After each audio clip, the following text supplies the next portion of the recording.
మన ప్రభువును రక్షకుడైన యేసుక్రీస్తు నామమున గుడ్ సమరణ ఆర్మీ కుటుంబ సభ్యులైన మీ అందరికీ శుభాభివందనాలు. దేవుని యొక్క మహాకృపను బట్టి గతించిన వారమంతా దేవాతి దేవుడు తన కృపలో మనందరినీ కాపాడి సంరక్షించి మన బ్రతుకులో మరి యొక్క పునరుద్ధాన దినము దయచేసి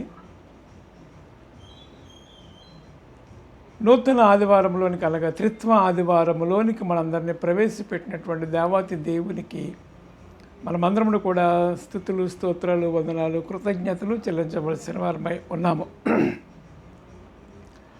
ఈ వారము ప్రత్యేకమైనటువంటి ఆదివారముగా మనం పరిగణిస్తూ ఉంటాం.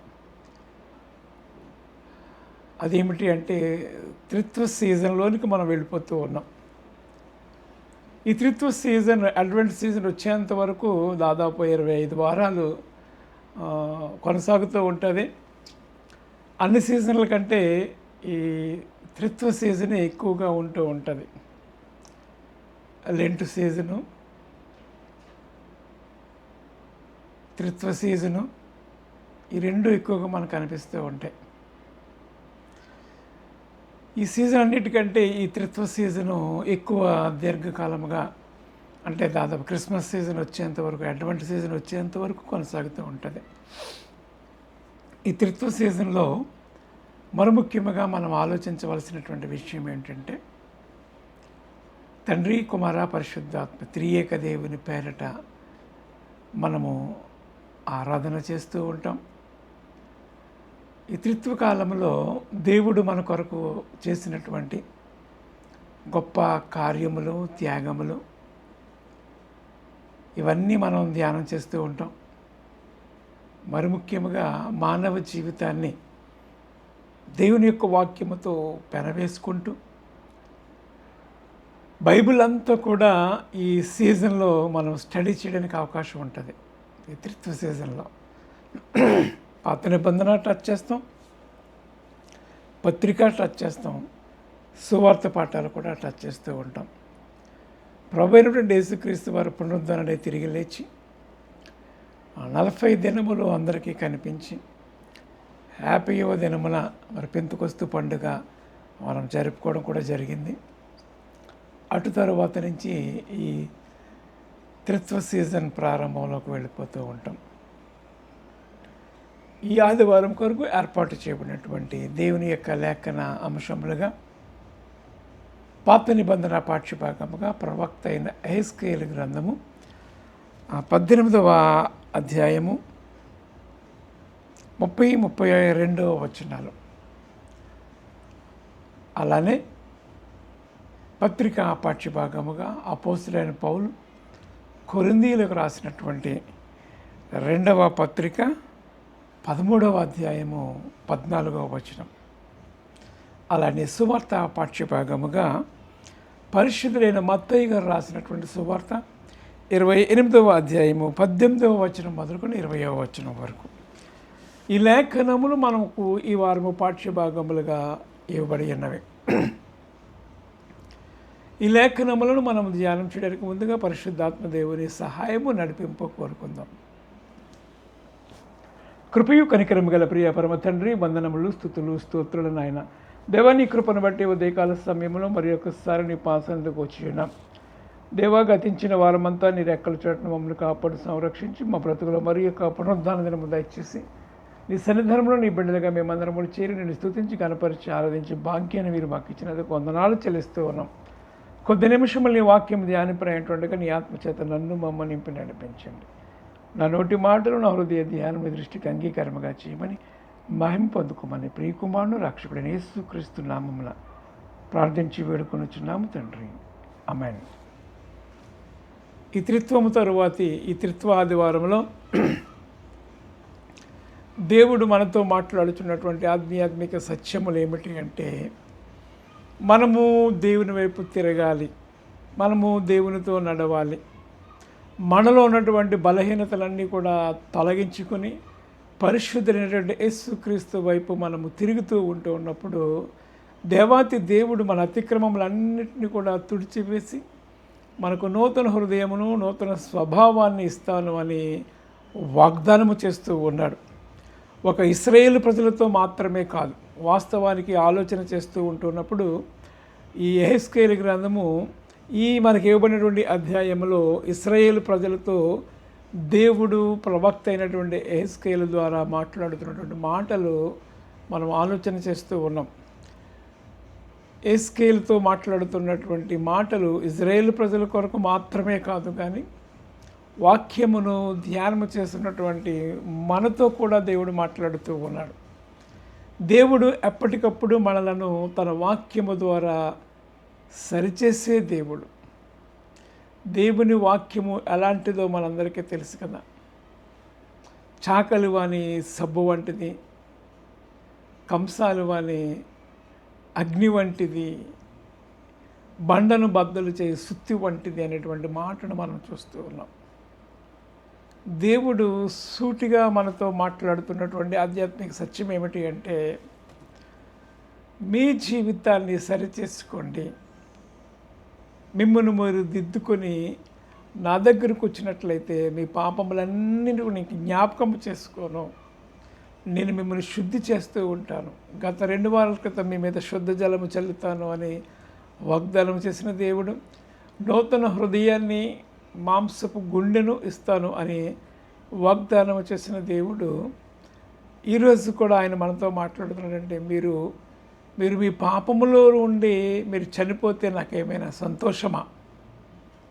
మీరు మిమ్మల్ని మీరు సరిదిద్దుకోకుండా మీరు పాపములో ఉండి చనిపోతే నాకేంటి సంతోషము?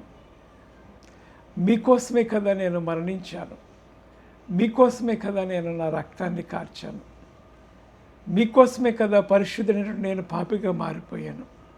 నా పరిశుద్ధత అంతా కూడా నేను మీకు ఇచ్చి మీ పాపం యావత్తు నేను సిలువలో నా రక్తము కార్చుడు నేను శుద్ధి చేశాను కదా అని ఆయన మాట్లాడుతూ మిమ్మల్ని సరి చేసుకోండి. ఒక ఇజ్రాయేల్ ప్రజలతోనే మాత్రమే కాదు, ఇది రక్షణ అందరికీ సంబంధించినది. Not only Israel people but also the universal call. Yesayya లేక దేవుడు మనతో మాట్లాడుతున్నటువంటి సత్యం ఏమిటంటే, మీరు మీ పాపంలోనే ఉండి మీరు చనిపోవటం నాకు ఎంత మాత్రం కూడా ఇష్టం లేదు అనేటువంటి మాటను ఆయన జ్ఞాపకం చేస్తూ ఈ 18వ అధ్యాయం ఏదైతే ఉన్నదో ఈ అధ్యాయం అంతా కూడా మీరు చనిపోతే నాకేంటి సంతోషం, మీరు మీ పాపంలో ఉండి మరణిస్తే ఏంటి నాకు సంతోషము? అలా వద్దు, మిమ్మల్ని మీరు సరిచేసుకోండి, మిమ్మల్ని మీరు శుద్ధి చేసుకోండి, పవిత్రపరచుకోండి అని దేవుడు మాట్లాడుతూ ఉన్నాడు. కాబట్టి ఇశ్రాయేలీయులారా, ఎవని ప్రవర్తనను బట్టి వానికి శిక్ష విధింతును. మనస్సు త్రిప్పుకొని మీ అతిక్రమములు మీకు శిక్షా కారణము కాకుండానట్లు వాటన్నిటినీ విడిచిపెట్టుడి. దేవుడు మాట్లాడుతున్నది ఏంటంటే, విడిచిపెట్టవలసినటువంటి విషయాన్ని జ్ఞాపకం చేస్తూ ఉన్నాడు. హత్తుకొనవలసినటువంటి విషయాన్ని కూడా జ్ఞాపకం చేస్తూ ఉన్నాడు. విడిచిపెట్టుట, హత్తుకొనుట. దేవుని వైపు తిరగాలి, టు టర్న్ టువర్డ్స్ గాడ్. నీతి సూర్యుడైనటువంటి యేసుక్రీస్తు వైపు మనం తిరగాలి. మనము ఆయన వైపు తిరిగితే ఆయన మన వైపు తిరుగుతాను అని మాట్లాడుతూ ఉన్నాడు. మీరు నా దగ్గరికి వస్తే నేను మిమ్మల్ని శిక్షించను, క్షమించి వేస్తాను, శుద్ధి చేస్తాను అనేటువంటి మాటలు జ్ఞాపకం చేస్తున్నాడు. యెషయా గ్రంథం 1వ అధ్యాయం 18వ వచనం కూడా అదే మాట్లాడుతూ ఉంటాడు కదా. మిమ్మల్ని మీరు శుద్ధి చేసుకోనండి అనేటువంటి మాటను జ్ఞాపకం చేస్తాడు. ఇక్కడ ఏమంటున్నాడు? మీ మనస్సు తిప్పుకొనుడి, అక్రమములు మీకు శిక్షా కారణములు కాకున్నట్లు వాటన్నిటినీ విడిచిపెట్టుడి. మనస్సు మార్చుకోమంటున్నాడు. దేవునికి కావాల్సింది ఇదే, విరిగిన మనస్సు దేవునికి ఇష్టమైనటువంటి బలి అర్పణ. అంతేగాని బలులు అర్పణలు ఆయన కోరుకోవట్లేదు, కానీ విరిగిన మనస్సు ఆయన కోరుకుంటూ ఉన్నాడు. విరిగిన మనస్సే ఆయనకి ఇష్టమైనటువంటి బలులు. ఆయన అలక్ష్యము చేసే దేవుడు కాడు విరిగినటువంటి మనస్సు కలిగినటువంటి వారిని. దేవుని సన్నిధానంలో మనం వస్తూ ఉంటున్నప్పుడు ఆయన మహోన్నతుడు, కనికరము గలవాడు, కృపగల దేవుడు, క్షమాగుణాన్ని కలిగినటువంటి వాడు, క్షమించడానికి సిద్ధమైన మనస్సు కలిగినటువంటి వాడు అనే విషయాన్ని మనము గుర్తెరగాలి. అదే సమయంలో మనము మాట వలన, తలంపు వలన, క్రియ వలన దేవునికి దుఃఖమును, ఆయాసమును కలగజేసిన వారముగా ఉన్నాము అని మనము ఆయన సన్నిధానంలో మనం ప్రాధేయపడేవారిగా ఉండాలి. దేవుడు అదే కోరుకుంటూ ఉన్నాడు. విరిగి నలిగిన హృదయమును ఆయన అలక్ష్యము చేసే దేవుడు కాడు, కానీ తన యొద్దకు వచ్చి వారిని ఆయన ఎంత మాత్రము కూడా త్రోసివేసే దేవుడు కాడు అనే విషయాన్ని మనము జ్ఞాపకం చేసుకోవాలి. దేవుడు ఎప్పుడు కూడా తండ్రి తన కుమారులు ఏ రీతిగా అయితే జాలిపడుతూ ఉంటాడో, ఆయన బిడ్డలైనటువంటి మన యెడల అదే రీతిగా ఆయన జాలిపడుతూ ఉన్నాడు. ఆయన నిత్యము కోపించేవాడు కాడు. నేను అలాగుంటే నా ప్రజలు క్షీణించిపోతూ ఉంటారు, నా జీవాత్మ నశించిపోతూ ఉంటారు, కాబట్టి నేను అలా చేయను, నేను ప్రేమించేవాడును, మీతో నేను స్నేహము చేయాలని ఆశపడుతూ ఉన్నాను అని ఆయన మాట్లాడుతూ, మిమ్మల్ని మీరు సరిదిద్దుకోనండి, మీ జీవితాలను మీరు సరిదిద్దుకోనండి, విడిచిపెట్టవలసినవి విడిచిపెట్టండి, నాకు దుఃఖమును ఆయాసమును కలగజేసే కార్యాలు మీలో ఉన్నాయి అని స్పష్టంగా ఇజ్రాయేల్ ప్రజలతో మాట్లాడుతూ ఉన్నాడు. వాళ్ళు చేసింది ఏంటంటే విగ్రహారాధన. మరి ముఖ్యంగా దేవునికి ఇష్టం లేని కార్యం ఏదైతే ఉందో దేవుణ్ణి విడిచిపెట్టేసి వారి ఇష్టంలో జీవించడం దేవునికి ఇష్టం లేదు. ఎందుకంటే వాళ్ళు ఆ రీతిగా వెళ్ళడం వల్ల దేవుని దుఃఖము కలగజేసి వారు మరణించేస్తూ ఉన్నారు. వారు ఎంత మాత్రం కూడా నిత్యత్వంలోనికి ప్రవేశించరు, అనగా నిత్య జీవములోనికి, దేవాతి దేవుడు ఉన్నటువంటి స్థలంలోనికి ప్రవేశించాలి అంటే మనం సరి చేసుకోవాలి. దేవుని యొక్క వాక్యముతో అద్దములో మన ముఖాన్ని మనం ఏ రీతిగా 1కి 10 సార్లు చూసుకొని మచ్చైనా మడతైనా లేకుండా నీట్గా ఎలాగైతే శుభ్రంగా ఉంచుకోవడానికి ట్రై చేస్తూ ఉంటామో, అలానే దేవుని యొక్క వాక్యముతో మనల్ని మనం సరిచేసుకొని ఆయన మనల్ని అరితిగా చేయాలని క్రీస్తు మన కొరకు రక్తమును కార్చాడు. సంఘము పరిశుద్ధముగాను, మచ్చైనను మడతైనను అట్టిది మరి ఏదైనా సరే లేకుండా ఉండడానికి క్రీస్తు రక్తంతో మనం ఉదక స్నానము చేసుకోవాలి. దీన్ని దేవుడు కోరుతూ ఉన్నాడు. దేవుని నామానికి మహిమ కలుగును కాక. అంటే దేవుడు ఎప్పుడు కూడా మనల్ని సరిచేసుకోవాలని, నిత్యరాజ్యమునకు వారసులుగా మనల్ని ఉంచుకోవాలని ఆయన ప్రాధేయపడుతూ ఉన్నాడు, తాపత్రయపడుతూ ఉన్నాడు. మిమ్మల్ని మీరు సరిచేసుకొనండి, మనస్సు తిప్పుకొని మీ అక్రమములు మీకు శిక్షా కారణములు కాకుండానట్లు వాటన్నిటినీ విడిచిపెట్టండి.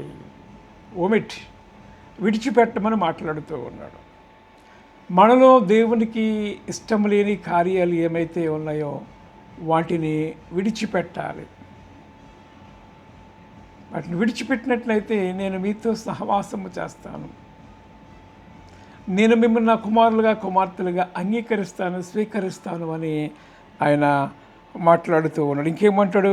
మీరు ఆ రీతిగా చేసినట్లయితే మీకు నూతన హృదయమును నూతన బుద్ధి తెచ్చుకొనుడి.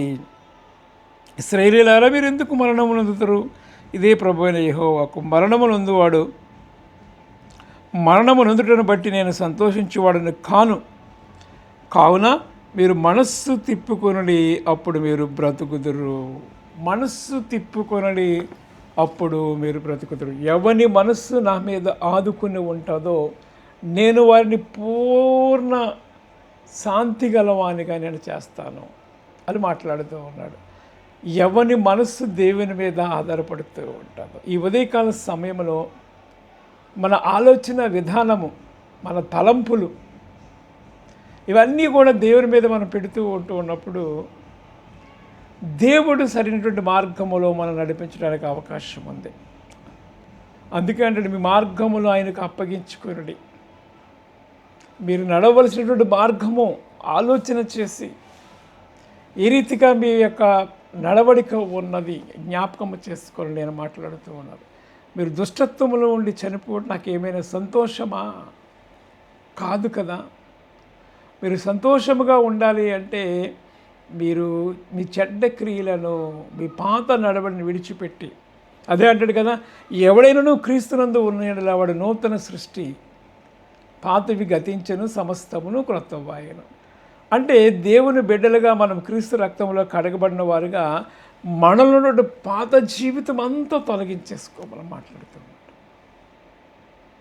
నీలో నాలో మనందరిలో పాత జీవితం ఏమైనా ఒకవేళ ఉన్నదేమో అని మరి ఒక్కసారి జ్ఞాపకం చేసుకొని సరిచేసుకుని విడిచిపెట్టాలనేటువంటి అవకాశాన్ని దేవుడు మనకి ఇస్తూ ఉన్నాడు. God has given a chance to change our attitude and turn towards God.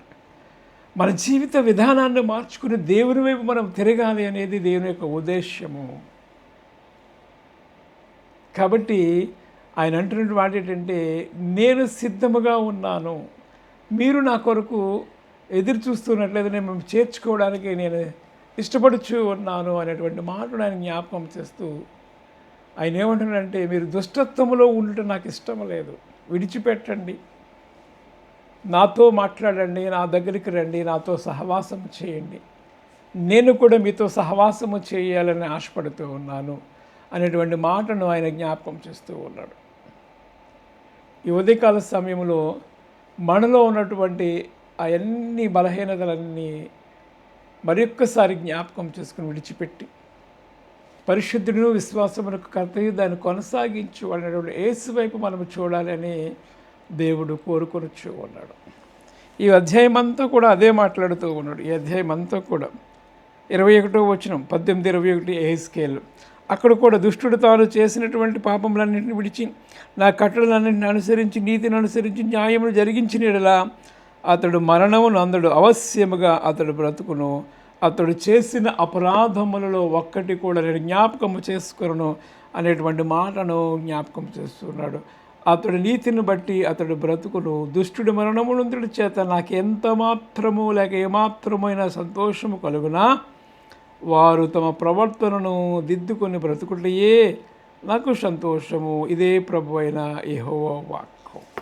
ఈ అధ్యాయం అంతా ప్రవక్త అయినటువంటి ఎహెజ్కేలు ద్వారా కానీ ఇర్మియా ద్వారా కానీ ఆయన మాట్లాడినటువంటి విషయాలు ఏంటంటే దిద్దుబాటు గురించి మాట్లాడాడు. దిద్దుబాటు మనకు అసహ్యం అనిపిస్తూ ఉంటుంది, ఎందుకంటే మనం పాపంలో ఉన్నప్పుడు అదే మనకు గొప్ప తీపిగా అనిపిస్తూ ఉంటుంది. కానీ దాన్ని విడిచిపెట్టి యేసు వైపు మనం తిరుగుతూ ఉన్నప్పుడు ఆయనతో సహవాసం చేస్తూ ఉన్న తర్వాత అది ఎంత భయంకరమైనటువంటి పాపము నుంచి మనం బయటకు వచ్చామనే విషయాన్ని మనం రియలైజ్ అవుతూ ఉంటున్నప్పుడు ఆ సంతోషము ఆనందము చెప్పనసఖ్యమైనది. ఈ ఉదయకాల సమయంలో ఆయన ఏమంటున్నాడు, మీ అతిక్రమములన్నిటినీ నేను తుడిచేస్తూ ఉంటాను, నా రక్తంలో మిమ్మల్ని కడిగి శుద్ధి చేస్తూ ఉంటాను. యేసు రక్తం ప్రతి పాపము నుండి మనల్ని పవిత్రపరచు నూతనపరచును. ఆయన కుమారుడైన యేసుక్రీస్తు రక్తం, యేసు రక్తంలోనే మనకు పాపక్షమాపణ, యేసు రక్తంలోనే మనకు విమోచన, యేసు రక్తంలోనే విడుదల, యేసు రక్తంలోనే మనమందరము కూడా కడగబడి శుద్ధి చేసుకుని ఆయన బిడ్డలుగా ముందుకు నడవడానికి అవకాశం ఉంది. అందుకే అన్ని నామముల కంటే పై నామము యేసు నామం మనకు ఇవ్వబడి ఉన్నది. ఎవరైతే శుద్ధి చేసుకుంటారో, మనం ప్రతి లెంటి సీజన్లో పాడతాం కదా, సిలువ రక్తధారలు ప్రవహించుచున్నవి, ఎవరైనా వాళ్ళు కడిగి శుద్ధి చేసుకుంటే వారు శుద్ధిని గుద్దుతారు అనేటువంటి మాటను మనం జ్ఞాపకం చేసుకోవాలి. నేను నమ్మెదను, నేను ఎరుగుదను, యేసు నా కొరకు మరణించాడు అనేటువంటి పాట మనం పాడుతూ ఉంటాం. అది నిజంగా మనం అంగీకరిస్తూ ఉంటున్నప్పుడు తప్పిపోయిన గొర్రెపిల్ల ఆ దొరికినప్పుడు ఎంత సంతోషముగా ఉన్నదో, తన పాపమును విడిచిపెట్టి పరిశుద్ధులైనటువంటి యేసు వైపు తిరిగినప్పుడు పరలోకంలో గొప్ప విందు జరుగుతుంది అనేటువంటి మాటను మనం జ్ఞాపకం చేసుకోవాలి. నీవు నేను కూడా అదే స్థితిలో ఒకవేళ ఉంటే తిరిగి మరలా మనము పశ్చాత్తాపడి ఆయన వైపు మనం వచ్చినప్పుడు ఆయన మనలను క్షమించేవాడిగా ఉంటాడు. 130వ కీర్తన మనందరికీ తెలుసు కదా, ప్రభువా నీవు దోషములను కనిపెట్టి చూస్తున్నాడు ఎవడెలవగాడు, ఆయనను ఏద క్షమాపణ దొరుకును, ఏద క్షమాపణ దొరుకును, కృప దొరుకును, విమోచన దొరుకును అనేటువంటి కీర్తనను దావీదు గారు రాయడం మనం చూస్తూ ఉన్నాం. కాబట్టి ఈ త్రిత్వ కాలంలో మనం చేయవలసిన పని ఏంటంటే మనం సరిచేసుకొని పరిశుద్ధుడైన యేసు వైపు తిరుగుతూ ఆయన బిడ్డలుగా మనం మారిపోయి ఆయనకు సాక్షులుగా ఉండాలి. ఈ త్రిత్వకాలంలో మనం ఆలోచన చేయవలసిన విషయం ఏమిటంటే ఆయన బిడ్డలుగా మనం ఉండాలి. ఆయన సాక్షులుగా మనం జీవించాలి అని ఆయన కోరుకుంటూ ఉన్నాడు. దేవుడు మనల్ని ఏర్పాటు చేసుకునేది ఏదో పుట్టాము, తిరిగాము, చనిపోయాము అనేది కాదు. పేతురు భక్తి కోటికి రాస్తూ పేతురు గారు, మీరు ఒకప్పుడు దేవునికి ప్రజగా లేని మీరు ఇప్పుడు దేవుని ప్రజ అయితే, ఒకప్పుడు కనికరింపబడినటువంటి మీరు ఇప్పుడు కనికరింపబడ్డారు అని మాట్లాడుతూ, మిమ్మల్ని దేవుడు ఎందుకు ఏర్పాటు చేసుకున్నాడో తెలుసా? తిన్నమ్మ పడుకున్నమ్మ తెల్లారిందా కాదు, దేవుని యొక్క గుణగణములను ప్రచురం చేయ నిమిత్తము ఏర్పాటు చేయబడినటువంటి వారును పరిశుద్ధ జలమై ఉన్నారు, దేవుని సొత్తినటువంటి ప్రజలై ఉన్నారు అనేటువంటి మాటను జ్ఞాపకం చేస్తాడు. ఏమట?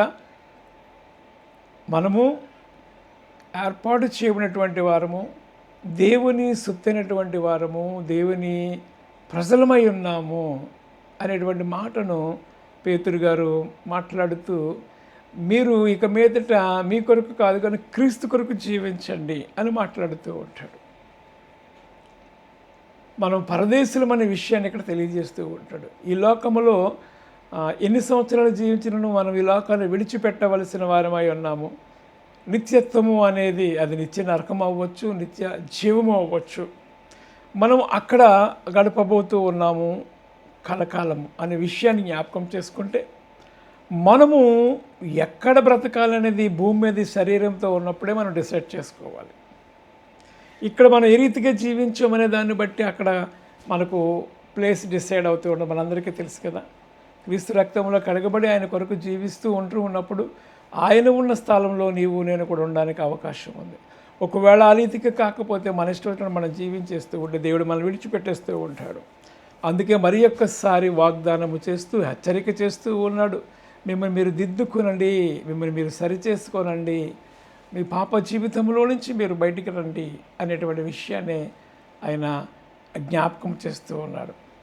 రెండవదిగా ఆలోచన చేస్తూ ఉన్నాడు, ఆయన కొరకు జీవించాలి అని మనకు జ్ఞాపకం చేస్తూ ఉన్నాడు. యేసుక్రీస్తు వారు తిరిగి పునరుద్ధరణ లేచి పరలోకానికి వెళ్ళిపోవడానికి ముందుగా శిష్యులందరితో చివరిసారిగా మాటలు మనం చూస్తూ ఉన్నాం. త్రిత్వ కాలములో తండ్రి యొక్కయు కుమారుని యొక్కయు పరిశుద్ధాత్మ యొక్కయు నామములోనికి బాప్తిస్మం ఇమ్మన్నాడు. అంతేగాని క్రీస్తు అనేది లేక తండ్రి అనేది యేసుక్రీస్తు అనేది కాదు. అక్కడ ఇప్పుడైతే కొత్త డినామినేషన్స్, చర్చ్ ఆఫ్ క్రైస్ట్, క్రీస్తు సంఘాలు అనే ఒక డినామినేషన్ వెళ్ళిపోయి యేసుక్రీస్తే అనేటువంటి మాటలు అంటున్నారు. కానీ త్రిత్వము గురించి చాలామంది అర్థము చేసుకోలేని పరిస్థితిలో ఉన్నారు. యేసుక్రీస్తు వారు ఏమన్నారు? తండ్రి యొక్కయు కుమారుని యొక్కయు పరిశుద్ధాత్మ యొక్కయు నామములోనికి వారికి బాప్తిస్మం ఇచ్చు, నేను ఏ సంగతి మీకు బోధించాను అవి వాటికి బోధించండి. పరలోక రాజ్యమును గురించి, పాపమును గురించి వెప్పింప చేయాలి, నిత్యత్వము గురించి, నిత్య రాజ్యమును గురించి, నిత్య నరకమును గురించి మనం ఈ లోకానికి ప్రకటించవలసినటువంటి అవసరం ఎంతైనా ఉన్నదనే విషయాన్ని జ్ఞాపకం చేస్తూ ఉన్నాడు. అందుకే దేవుడు ఒక గొప్ప కమాండ్మెంట్ ఆయన ఇచ్చాడు. మీరు సర్వలోకములకు వెళ్ళి సర్వసృష్టికి సువార్తను ప్రకటించండి, ఇదిగో యుగ సమాప్తి వరకు సదాకాలం మీతో కూడా నేను ఉన్నాను అనేటువంటి మాటను ఆయన జ్ఞాపకం చేస్తూ ఉన్నాడు. ప్రియమైన వాళ్ళారా, మత్తయి సువార్త ఈరోజు మనకి ఇవ్వబడినటువంటి ఈ సువార్త పాఠ్యభాగం మత్తయి సువార్త 28వ అధ్యాయము మనందరికీ బాగా సుపరిచితమైనటువంటి అధ్యాయము, చివరి అధ్యాయము 18-20 వచనాలు. 18-20 వచనాలు ఆలోచన చేస్తూ ఉన్నప్పుడు అదే ఆయన మాట్లాడుతూ ఉన్నాడు. కొత్త విషయం ఏం చెప్పడం కాదు, కానీ మీరు వెళ్ళండి, గో అండ్ ప్రీచ్. మీరు వెళ్ళి సర్వసృష్టికి పరలోకమందును భూమి మీదను నాకు సర్వాధికారము ఉన్నది, కాబట్టి మీరు వెళ్ళి సమస్త జనులను నాకు శిష్యులుగా చేయండి, తండ్రి యొక్కయు కుమారుని యొక్కయు పరిశుద్ధాత్మ యొక్క నామములోనికి వారికి బాప్తిస్మం ఇచ్చు, నేను మీకు ఏ సంగతులు ఆజ్ఞాపించుతున్నో వాటన్నిటినీ గైకొనవలెనని వారికి బోధించుడి, ఇదిగో నేను యుగ సమాప్తి వరకు సదాకాలము నీతో కూడా ఉన్నాను అని వారితో చెప్పాను. దేవుని నామానికి మహిమ కలుగును కాక. కాబట్టి మనము ఈ త్రిత్వ సీజన్లో మనం చేయవలసింది ఏంటంటే, క్రీస్తు కొరకు మనం జీవించాలి, క్రీస్తును ప్రకటించాలి, త్రియేక దేవుని పేరట బాప్తిస్మం వాళ్ళ నామాన్ని ప్రకటించాలి, అనేక మందిని శిష్యులుగా చేసే బాధ్యత దేవుడు మనకిచ్చాడు. కాబట్టి మనం సరి చేసుకుందాం, క్రీస్తు రక్తంలో కడుక్కొని క్రీస్తు కొరకు జీవిందాం. అనేకులను దేవుని యొక్క రాజ్యములకు వారసులుగా చేద్దాం. అట్టి కృపా పరిశుద్ధాత్మదేవుడు మనందరికీ దయచేయను గాక. ఆమేన్. దేవా నీకు వందనాలు చెల్లిస్తూ నీ కృపలో వర్ధిల్లింపచేసి బలపరిచి నడిపించండి. దేవా మమ్మల్ని మేము సరిచేసుకొని నీ యొక్క రాజ్య నివాసులుగా వారసులుగా మేమందరము ఉండి నిన్ను అనేక మందికి పరిచయం చేసే బిడ్డలుగా మేమందరం ఉండటకు నీ కృప అనుగ్రహించి మహిమ పొందుకోమని ప్రియకుమారుడు రక్షకుడైన యేసుక్రీస్తు నామమున ప్రార్థించి వేడుకొనుచున్నాము తండ్రి. ఆమెన్. తండ్రి కుమార పరిశుద్ధాత్మ త్రియేక దేవుని దీవెన మీకు తోడేండును గాక. ఆమెన్.